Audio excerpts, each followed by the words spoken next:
সিআইডিকে phone করি। Hello. হ্যাঁ, আপনি বলুন। হ্যালো। মদনবাবু বলুন। মদনবাবু, কি হলো?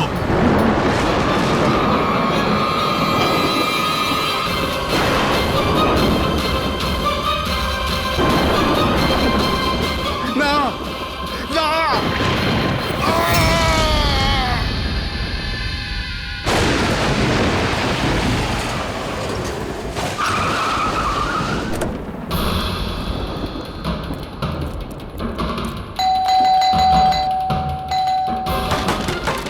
মদনবাবু, মদনবাবু, মদনবাবু, মদনবাবু,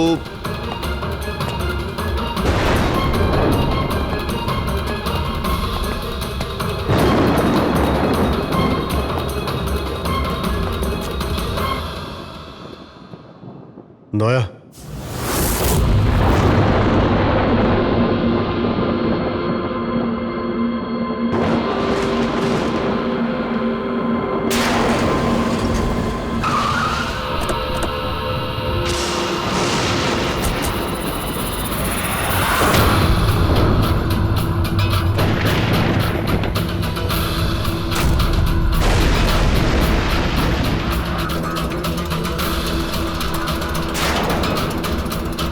মদনবাবু, এই কে?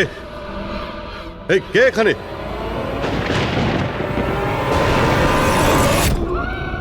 এটা কি?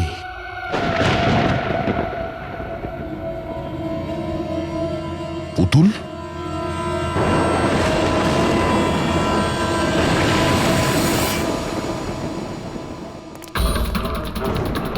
অভিজিৎ, স্যার, আমরা দেরি করে ফেলেছি।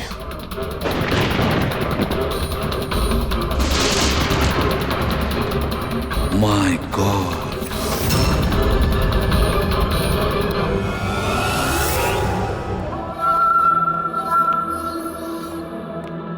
এই নে।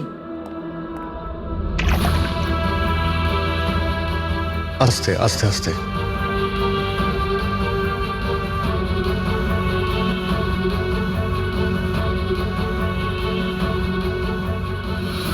মদন বাবু, আপনি ঠিক আছেন তো?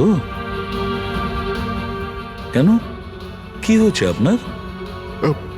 কেউ আছে যে আমাকে প্রাণে মারতে চায়? কে? ও আবার আশেপাশেই আছে। আমাকে কখনো একলা ছাড়ে না। হয়তো এখনো আমাকে দেখছে, শুনছে। দেখুন মদন বাবু, একদম চিন্তা করবেন না, আপনার কিচ্ছু হবে না। আমরা আছি না? মদনবাবু, আপনি কার কথা বলছেন? কে কে আপনাকে বিরক্ত করছে? পুতুল, কাঠের পুতুল। কাঠের পুতুল? না মানে ওটা ওরকম নয়, যারা কথা বলতে পারে না, অন্যের ইশারায় নাচে। এই কাঠ পুতুলগুলো কথা বলে, কথা বলতে পারে, নিজেরা চলে চলে ফিরে বেড়ায়।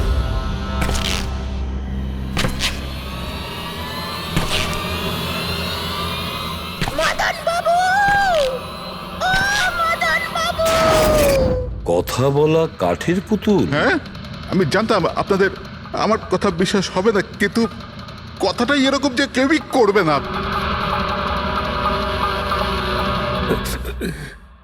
স্যার, আপনি এরকম কোনো পুতুলের ব্যাপারে শুনেছেন কখনো? না। জানেন কিছুদিন আগে আমার সাথে কি হয়েছিল? ওই দিন আমার জন্মদিন ছিল, ঘরের বেল বাজলো, তো আমি ভাবলাম যে আমার বন্ধুরা আমার সঙ্গে দেখা করতে এসেছে।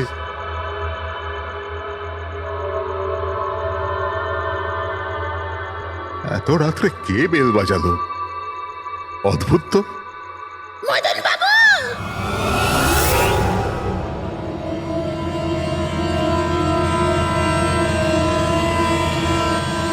কে? দেখতে পাচ্ছেন না? আমি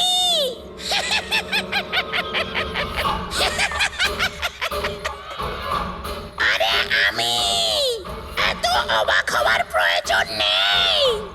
জানেন কি এখানে আমি কেন এসেছি? কেন? তোমার প্রাণ নিতে। কি?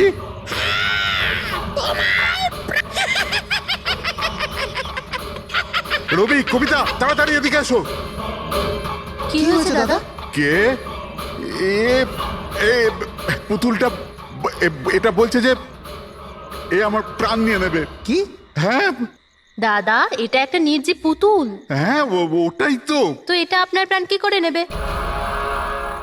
দাদা, তুমি আমাদের সাথে মজা করছো? হ্যাঁ, না, তোমরা কি বলছো রবি? আমি এরকম অদ্ভুত মজা কেন করব, তাও আজকের দিনে? আরে আমি নিজে শুনেছি যে ও বললো যে ও মেরে ফেলবে এক আমাকে। মিনিট, আমি দেখছি। কি? আস্তে আস্তে রবি। শান্ত হন।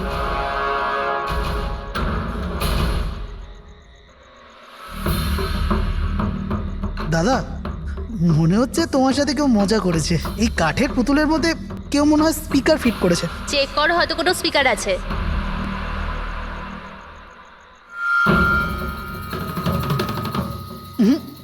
না, এখানে তো কিছু নেই।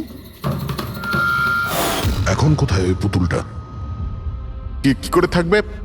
আমি ওই সময় ওকে একদম ভেঙে চুরে জ্বালিয়ে দিয়েছি, শেষ করে দিয়েছি। হুমকি দিচ্ছিল আমাকে, ওকে আমি কিভাবে এমনি ছেড়ে দিতাম?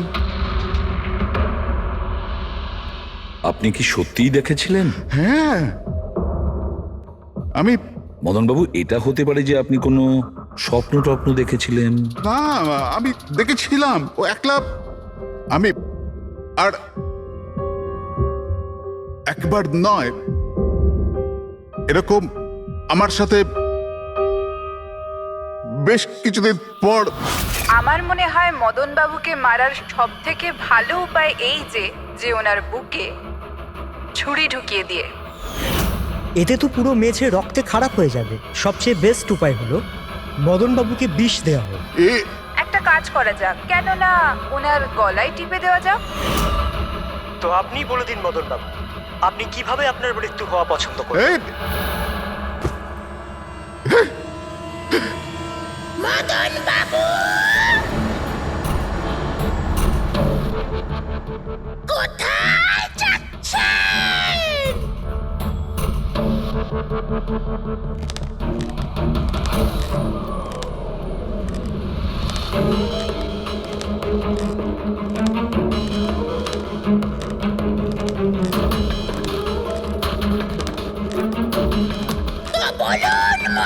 বাবু।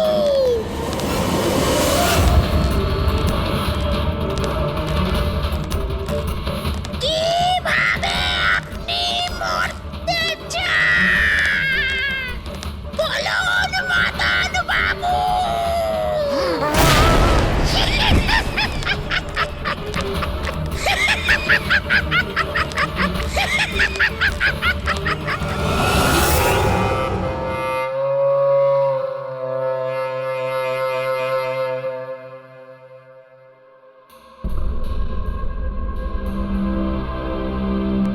সত্যি মদনবাবুর প্রাণ সত্যি সংশয় ছিল।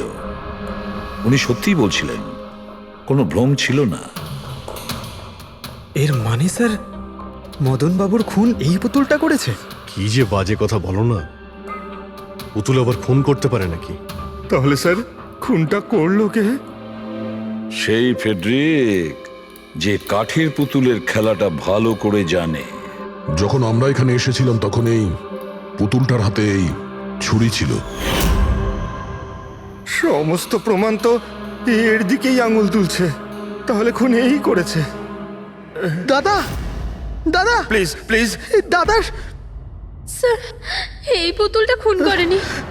এক মিনিট, আপনারা কে? স্যার আমি কবিতা, ওনার স্ত্রী, আর ইনি মদন দা, ওনার বড় ভাই। উনি হলো রবি।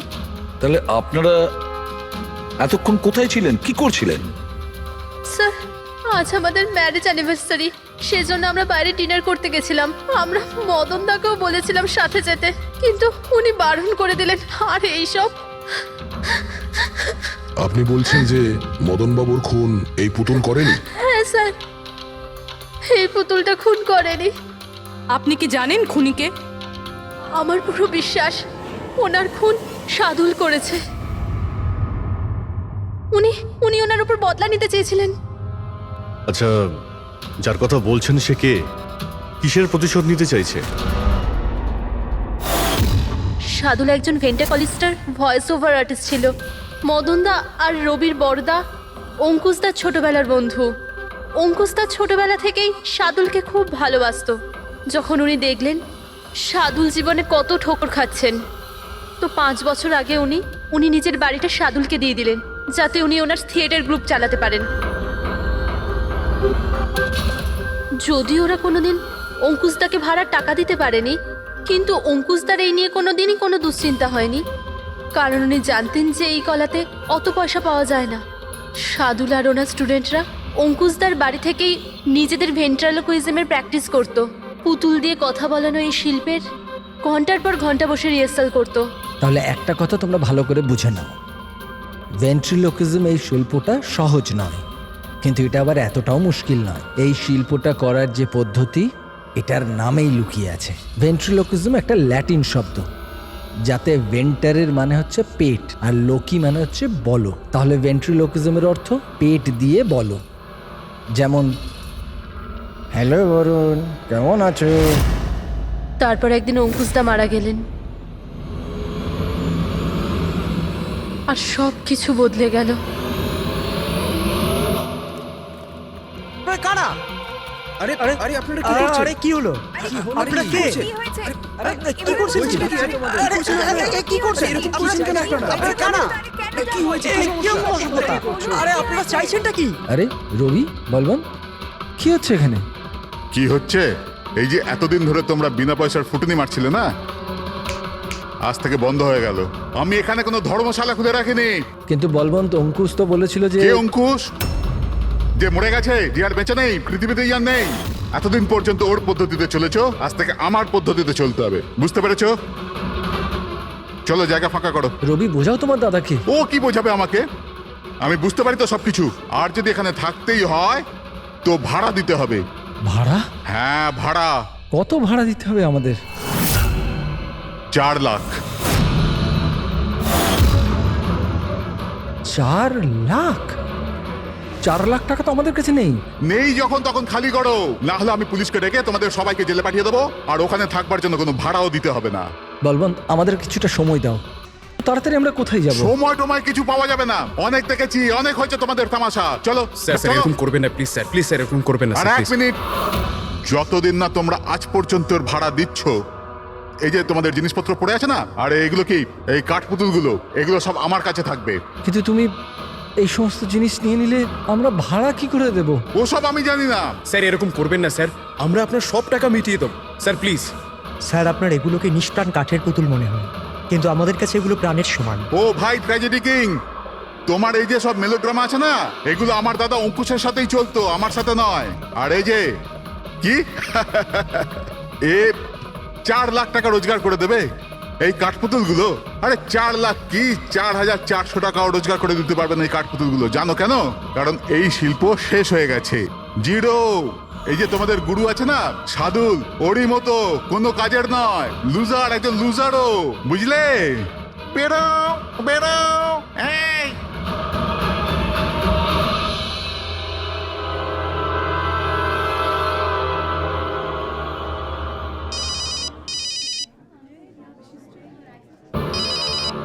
এও না। কে দাদা? আবার কে? সাদুল বারবার আমাকে এভাবে ফোন করে হুমকি দিচ্ছে। আমি দেখছি। হ্যালো। আমি আসছি তোকে মারতে, এবার তোর জীবন কিছুদিনের অতিথি মাত্র। হ্যালো দাদা, আমার মনে হয় আমাদের পুলিশ স্টেশনে যাওয়া উচিত। পুলিশ ডিপার্টমেন্টে আমি একজনকে চিনি, হয়তো ও আমাদের সাহায্য করতে পারে। হ্যাঁ দাদা, আমি এটুকু বিশ্বাস করতে পারিনি যে এই সাদুল এত বড় পাগল হবে। আমাদের পুলিশের কাছে যাওয়া উচিত। কোনো লাভ নেই, এই সাদুল নিজের মোবাইল থেকে ফোন করছে না, কোনো ল্যান্ডলাইন নাম্বার থেকে করছে। Landline number? আমি খোঁজ নিচ্ছি নাম্বারটা কোথাকার। কি? এটা কি বলছো তুমি? হ্যাঁ ঠিক বলছি, এই নাম্বার এই হসপিটালের মর্গ রুমের। সাদুল আমাকে হসপিটালের মর্গের রুম থেকে কেন ফোন করবে? এই নাম্বার থেকে এনাদের কাছে ফোনে হুমকি দিচ্ছে, কাল রাত আর আজ সকালেও দিয়েছে, টানা 3 দিন ধরে আসছে।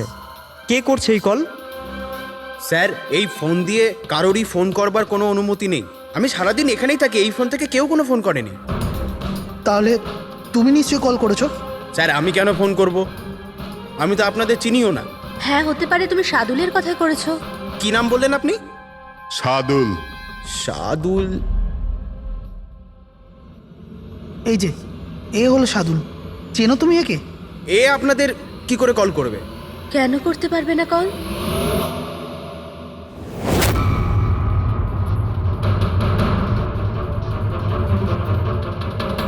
এ কিভাবে হয়ে গেল? সাদুল 3 দিন আগে ইনি মারা গেছেন, তাহলে ইনি ফোন কি করে করবেন?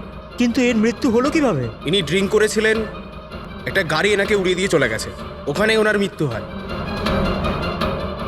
যদি ও এখানে মরে পড়ে আছে, তো আমাকে হুমকি দিয়ে ফোন কে করছে?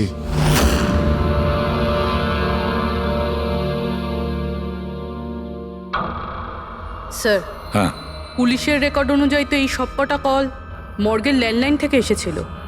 কিন্তু মর্গেন ল্যান্ডলাইন তো কেউ ইউজই করে না, তাহলে সব কি করে? পূর্বী ভালো করে চেক করো, দেখো ব্যাপারটা কি। মনে হচ্ছে ব্যাপারটা গোলমেলে। স্যার হ্যাঁ, উনি কিচ্ছু জানতে পারবেন না, আপনি এরকম কেন বলছেন?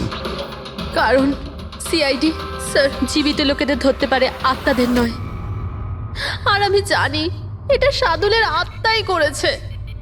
দেখুন, এই আত্মা বলে কিছুই হয় না। আর আপনি একজন এডুকেটেড পার্সন হয়ে এইসব বলছেন? আপনিও তো পড়াশুনো জানা, আপনি বলুন না, একটা লাশ মর্গ থেকে ফোন কি করে করতে পারে? কি করে ওই মদনদার সাথে ওই পুতুলটা কথা বলতে পারে? স্যার তাদের এটা নর্মাল মনে হচ্ছে। আপনারাও এমন কিছু ফিল করেছেন যেটা মদনবাবু করেছিলেন? হ্যাঁ স্যার।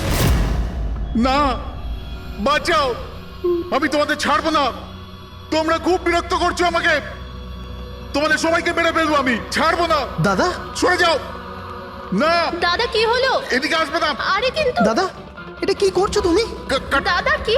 কাঠপুতুল আছে এখানে, সরে থাকো। কাঠের পুতুল? আমাকে মারতে এসেছে, আমি বলেছিলাম না। দাদা 1 মিনিট কথা দাদা এটা কি শোনো। করছো তুমি? রবি, এই এই আওয়াজটা উপর থেকে আসছে। হ্যাঁ, কিন্তু উপরে তো কিছুই নেই, পুরো তো স্টোর রুম আছে আর একটা বন্ধ ঘর আছে। Store room? হ্যাঁ, ওই স্টোর রুমের মধ্যেই তো আমি সমস্ত কাঠপুতুলগুলো একটা বড় বাক্সের মধ্যে তালা লাগিয়ে বন্ধ করে রেখেছি। কাঠের পুতুল? ওগুলো সব বাইরে চলে এসছে। কিভাবে? কি?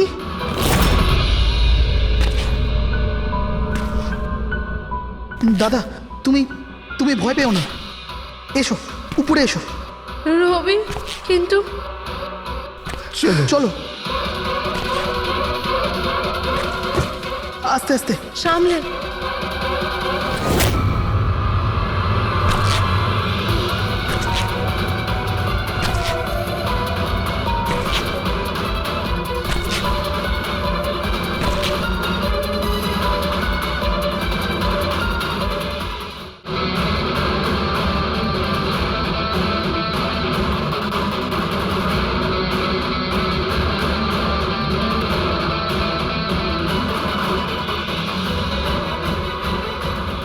মদন বাবু, দাদা, আওয়াজ এই ঘর থেকে আসছে। হ্যাঁ, এসো।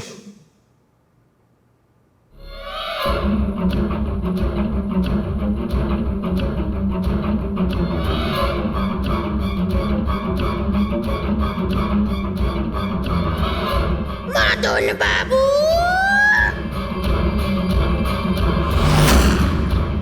মদন বাবু, কেমন লাগলো আমার সাথে দেখা করে? ভাবলাম মারবার আগে একবার দেখা তো করে নি।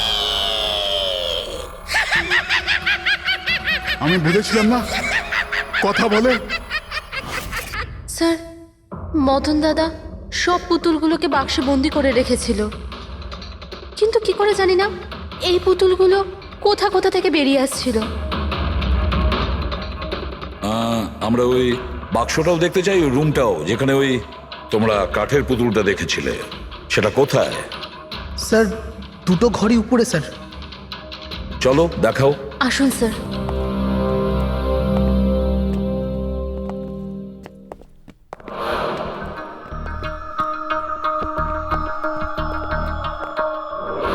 স্যার, পায়ের আওয়াজটা আমরা করিডোরে শুনেছিলাম, আর ওই পুতুলটা আমরা এখানে এখানে দেখেছিলাম স্যার।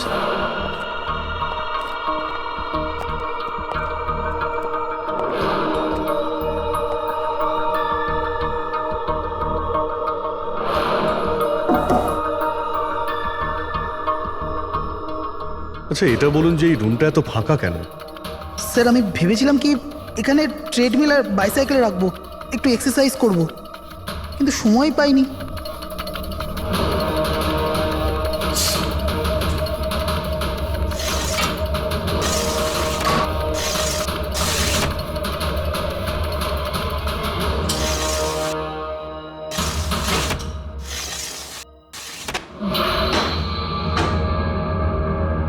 স্যার, এটা তো বন্ধই হচ্ছে না।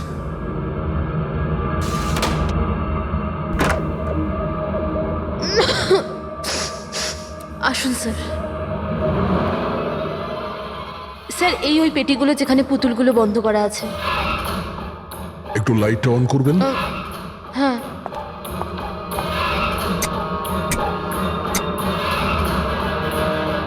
স্যার, এই ঘরটা অনেক দিন ধরে বন্ধ আছে, তো মনে হয় বাল্বটা খারাপ হয়ে গেছে।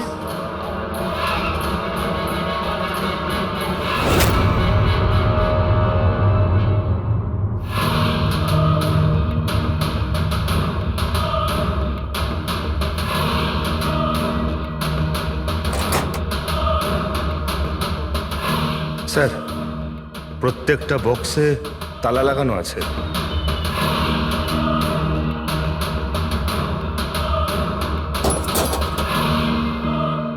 কিন্তু এই তালাটা শক্তপোক্ত নয়, যে কেউ একে খুব সহজেই খুলতে পারে।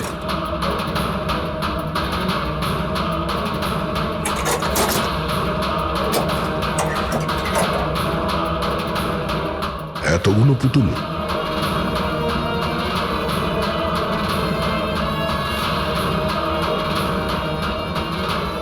দেখি একটু, এতে কোনো মেকানিজম করা নাই তো? স্যার, আমি আপনাকে বলছি তো, এরা কথা বলে না। স্যার, নিশ্চয়ই সাদুলের আত্মা এসে এদের কথা বলায়। ভেতরে কোনো মেকানিজম কিন্তু কোনো স্পিকার তো নেই যার থেকে আওয়াজ আসবে। স্যার, উনি কিন্তু ঠিক কথাই বলছেন। না তো কোনো মেকানিজম আছে, না কোনো স্পিকার। কিন্তু তাহলে এই পুতুলগুলো কথা বলে কি করে?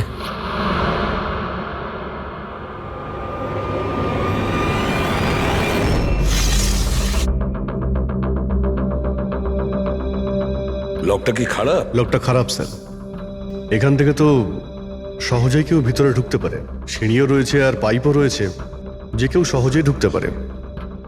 আর যে সহজে এই রুমে ঢুকতে পারে সে বাক্সতে বন্ধ থাকা কাঠের পুতুলগুলোকে উঠিয়ে বাইরে যে কোনো জায়গায় রাখতে পারে, যেভাবে এখানে রাখা ছিল তোমাদের ভয় দেখানোর জন্য। স্যার মানে মানে এটা কোনো আত্মা নয়। আরে ওই আত্মার কথা ছাড়ো তো, আত্মা হয়ই না। এটা সেই হতে পারে এই বাড়ির প্রত্যেকটা কোণা সে চেনে, প্রত্যেকটা কোণা। আর তাছাড়াও কাঠের পুতুলের ব্যাপারেও খুব ভালো মতো জানে। আর এরা হতে পারে সাদুলের স্টুডেন্ট। সাদুলের স্টুডেন্ট খোঁজ নিয়ে দেখতে হবে যে সাদুলের স্টুডেন্টস এই মুহূর্তে কোথায় আছে আর কি করছে। হাই, আমার নাম হলো ফ্রিডা। আমার নাম দীপেশ। আমার নাম হলো তরুণ। আর আমার নাম লোচন।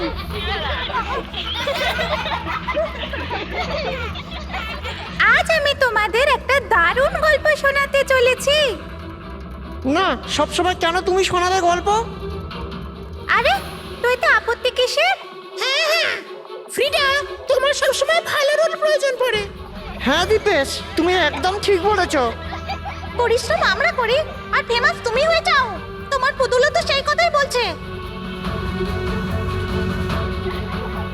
স্যার বুঝতে পারছি না স্যার, এটা এই পুতুলগুলো কথা বলছে কি করে? আরে পঙ্কজ, এটা একটা আর্ট, ভয়েস চেঞ্জ করার আর্ট। এটাকে বলে ভেন্ট্রিকুলিজম। একদম। কথা তো এরাই বলছে, কিন্তু মনে হয় যেন এই আওয়াজ পুতুলের মুখ থেকে বেরোচ্ছে। কিন্তু স্যার এরা কোথায় কথা বলছে? আপনি দেখুন না, এদের তো ঠোঁটটা পর্যন্ত বন্ধ। দেখো আমি বলছি আমি বেস্ট। এটাই তো শিল্প পঙ্কজ, মুখ না খুলে এত পরিষ্কার কথা বলা। আওয়াজ এখানে এই পেট থেকে বেরোয়। ওই আত্মাও এদের মতো শিল্পীরই তৈরি করা। ওই পুতুলগুলো এই আর্টের দ্বারাই মদনবাবুর সঙ্গে কথা বলে, আর ওই নিউজ রিডারও। কিন্তু স্যার এরা তো পুতুলগুলোকে হাত দিয়ে নাড়াচ্ছে স্যার। হ্যাঁ, এরকমই তো হয় পাপেট শোয়ে। কিন্তু মদন বাবু ওই পুতুলটা দেখেছিল স্যার, ওটাতে কেউ হাত দিয়ে নাড়াচ্ছিল না, আর না কথা বলছিল এভাবে। হ্যাঁ ঠিক আছে, হতে পারে কোনো মেকানিজম ফিট করেছিল ওই পুতুলে, যেটা কোনো রিমোট কন্ট্রোল দিয়ে অপারেট করা হতো। স্যার কিন্তু রবি বলছিল যে ওর ভেতর কিচ্ছু নেই, কিচ্ছু নেই। সাউন্ড মেকানিজম ছিল না, কিন্তু ওর মাথার ভেতরে কোনো মেকানিজম ছিল, যার কারণে ওর মাথা আর মুখটা নড়তো, যেটা হতে পারে রবি দেখেনি। এইরকম পুতুল তৈরি করা শার্দুল বা ওর কোনো স্টুডেন্টেরই কাজ হতে পারে, যে মদনবাবুর বাড়ির কোনা কোনা চেনে। এরা জানতে পারে ওই জানলার ব্যাপারে, যার লকটা ভাঙা ছিল। বাড়িতে ঢুকে প্রত্যেক জায়গায় পুতুল বসানো আর ওদের দিয়ে কথা বলা তো এদের বাঁ হাতের কাজ। কিন্তু স্যার মর্গ থেকে এরা কল কি করে করলো? স্যার হ্যাঁ স্যার স্যার জানতে পেরে গেছি যে মর্গ রুমের ফোনগুলো কিভাবে আসছে। কিভাবে?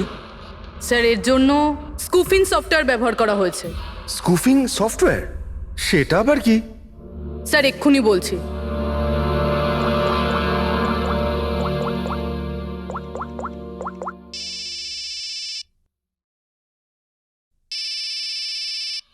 কি যন্ত্রণা! আমার ওয়াইফকে এখনই ফোন করতে হলো।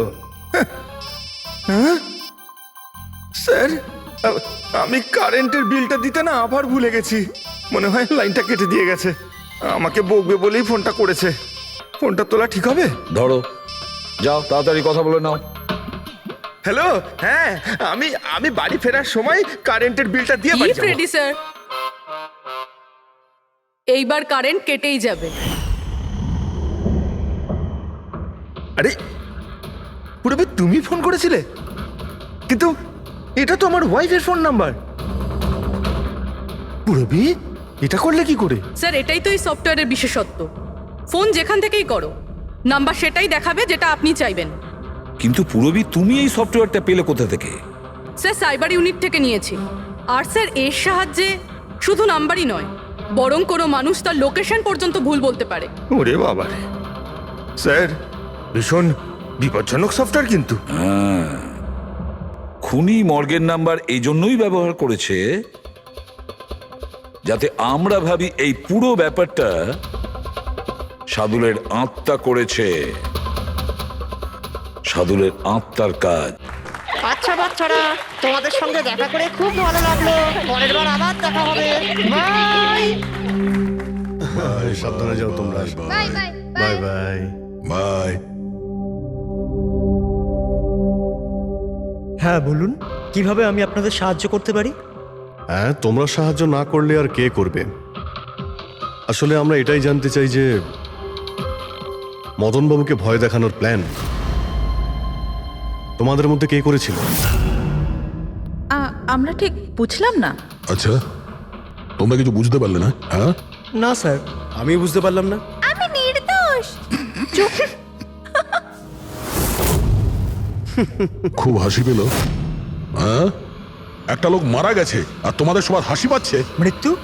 কার মৃত্যু? মদন বাবুর খুন হয়েছে ওনার। সিআইডি থেকে আসছি আমরা। সিআইডি? হ্যাঁ, সিআইডি। আর আমাদের সন্দেহের তালিকায় তোমরা সবাই আছো। কাল তোমরা কোথায় ছিলে? কাল আমি আমার বন্ধু শালিনীর বাড়িতে ছিলাম। ওর বাড়ির লোকদের জিজ্ঞেস করতে পারেন। আর তুমি তুমি কোথায় ছিলে? স্যার আমরা লোচন আর আমি একটা শোয়ের জন্য গিয়েছিলাম পুনেতে, আজ সকালেই ফিরেছি। পুনা? কিসে গিয়েছিলে পুনায়? ক্যাব বুক করে। আমার কাছে ইনফরমেশন আছে, আপনি চাইলে দেখতে পারেন। এই দেখুন। কি ব্যাপার, এত ঘামছো কেন তুমি? হ্যাঁ, কাল রাতে তুমি কোথায় ছিলে? স্যার ওই আমি বলছি, তুমি কাল রাতে মদনবাবুর বাড়িতে ছিলে কিনা? হ্যাঁ হ্যাঁ ছিলাম ওখানে, কিন্তু আমি কাউকে মারিনি। তাহলে ওখানে কি করতে গিয়েছিলে? হ্যাঁ স্যার, আমি তো শুধু মদনকে শিক্ষা দিতে চেয়েছিলাম। যেটাও সাদুল স্যারের সাথে করেছে, খুব খারাপ করেছে। আর হ্যাঁ, আমাদের মাঝে আজ যে সাদুল স্যার নেই তার একটাই কারণ, সে হচ্ছে মদন। ওনার জন্যই উনি মদ খাওয়া শুরু করেছিলেন আর সময়ের আগেই মারা গেলেন। তোমরা ভেবেছো খুনের বদলা খুন?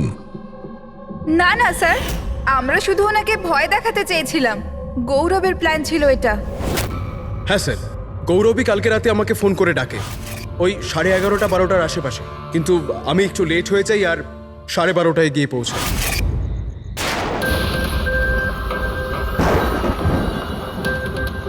আজ তো এমনিতেই অনেক লেট হয়ে গেছি, মেরেই ফেলবে গৌরব আমাকে। চলে গেছে হয়তো ভিতরে, এবার ওকে ইশারা কি করে করবো?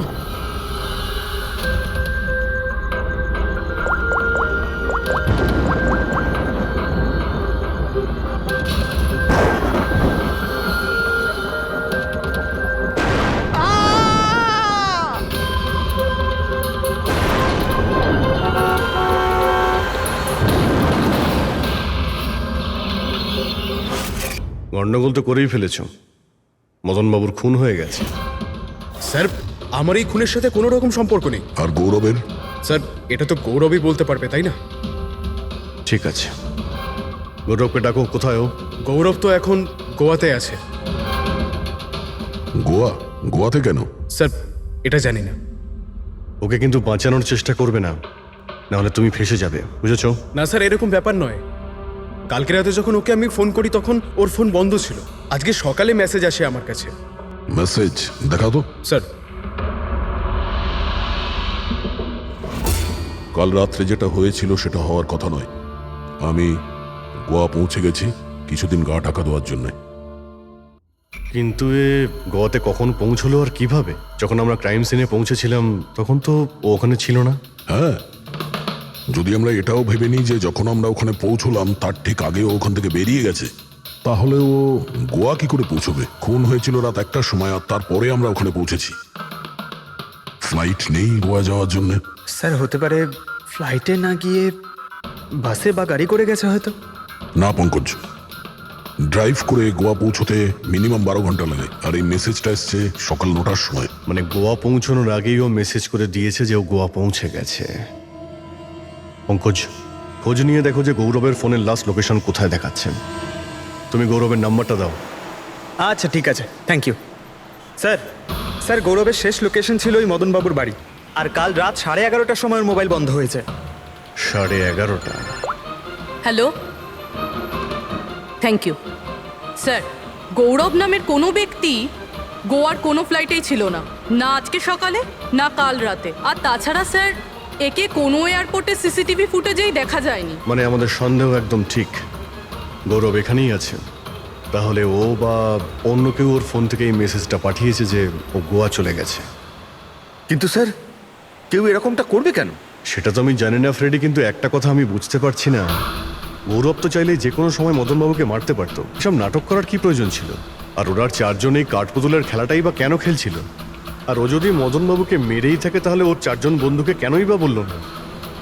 সন্দেহটা আমার এইখানেই। এর একটাই কারণ বস, হতে পারে গৌরবকে তাড়াহুড়োতে মদনবাবুকে মারতে হচ্ছে যখন ও ধরা পড়ে যায়।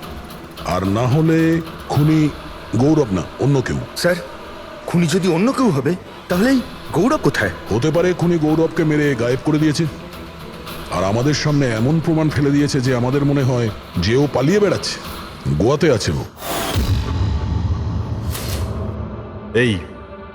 এই লোকটা ভাঙা রয়েছে। এই জানলা দিয়ে গৌরব আর ওর বন্ধুরা ভিতরে আসতো আর মদনবাবুকে ভয় দেখাতো। আর এই গৌরব কাল রাতে এখানে এসেছিল, তারপর থেকেই গায়েব হয়ে গেছে। তাহলে হতে পারে ওর সঙ্গে যা হয়েছে এখানেই হয়েছে। কিন্তু ওর সাথে যদি এখানে কিছু হয়ে থাকে তাহলে কিছু না কিছু তো ট্রেসেস পাওয়া উচিত। তাহলে একবার টেস্ট করে দেখা যাক। রবি, স্যার,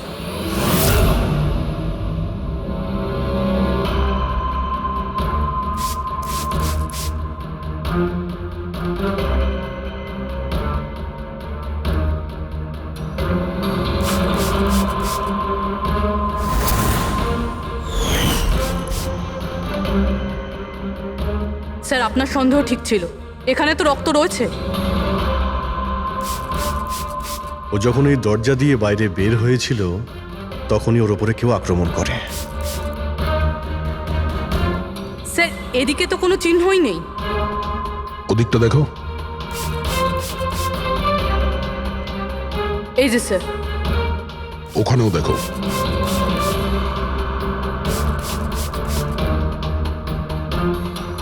ও, তার মানে হামলা করার পর গৌরবকে টেনে হিচড়ে স্টোর রুমের কাছে নিয়ে আসা হয়েছে।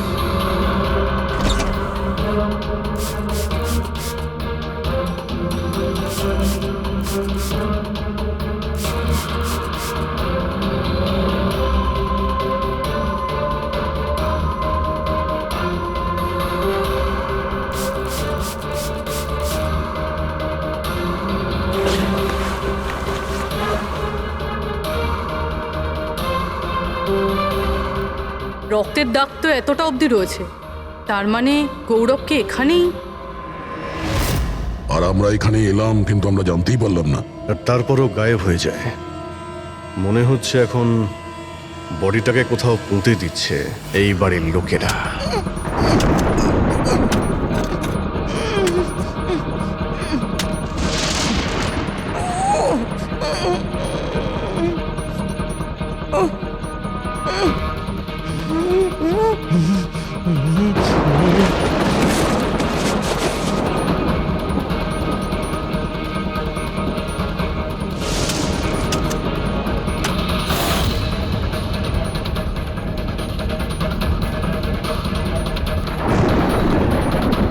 সিআইডি?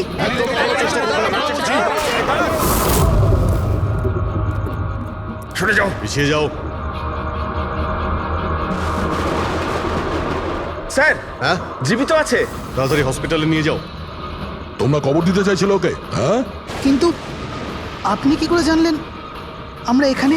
আজকাল মোবাইলের মাধ্যমে আমরা অপরাধীকে ধরে ফেলি।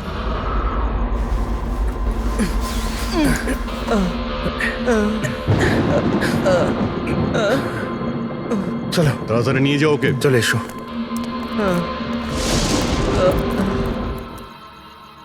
ওই স্বার্থপর আর লোভী মানুষটার মরে যাওয়াই ঠিক ছিল।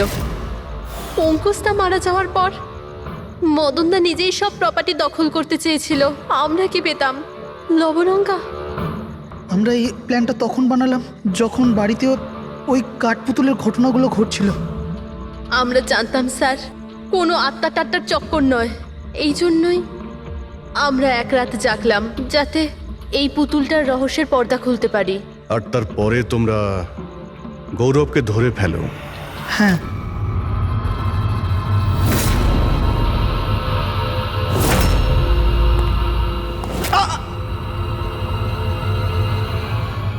গৌরবের থেকে সব সত্যিটা জানার পর আমরা ভাবলাম যে ওর ওই কাঠপুতুলের খেলার সুযোগ নিয়ে আমরা আমরা মদন দাদাকে মারতে পারি। আর সেই কারণে গৌরবের ওপর হামলা করে ওকে বাক্সে ঢুকিয়ে দিয়েছো, আর তারপর মদনবাবুকে খুন করে আমাদের বোকা বানাতে চেষ্টা করেছো।